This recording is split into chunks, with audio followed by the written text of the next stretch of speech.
Many students across Ohio University take on dogs during their time in Athens. However, with strict landlords and only 2 years of off-campus living for most students, many are forced to part ways with their canine companions before they walk down the aisle for graduation.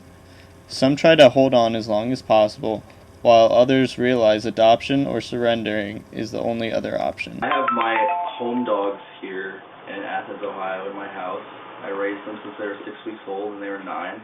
I would never have them euthanized, and I love them to death, and I'm not allowed to have them.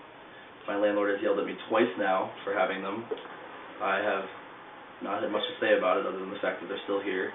For many students, keeping a dog past graduation is hard, especially with uncertain job plans and location changes often to come. I like to go on to find a job and give my dog a home here. With so many dogs with uncertain futures, those with owners who cannot find homes for them personally often end up at places like the Athens County Dog Shelter. They come from various places, running at large on the roads. They come from people's houses, homes, strays. Some of them are owner surrender dogs, which is an owner can no longer take care of it, or they're moving or something like that, so they surrender it to us. We don't take one in.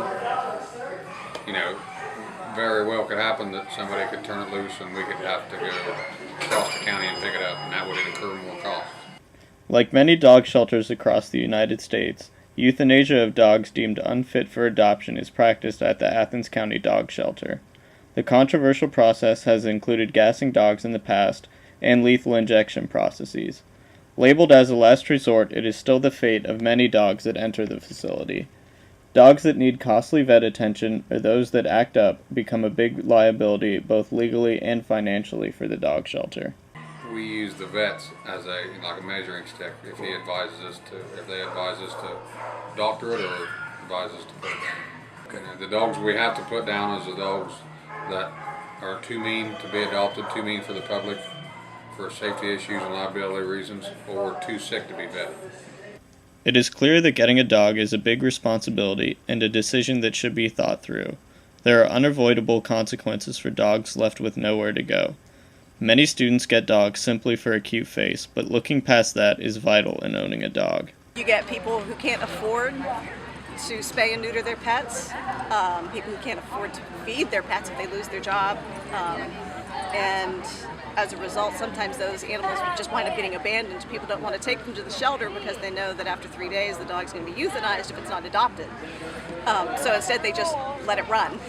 In a perfect world, no healthy animal would ever have to be put down. But of course, we don't live in a perfect world. That's one of the reasons, for example, we say save lives, spay and neuter, because a lot of the animals that are euthanized are homeless. They're perfectly healthy animals, but there just aren't enough homes for them.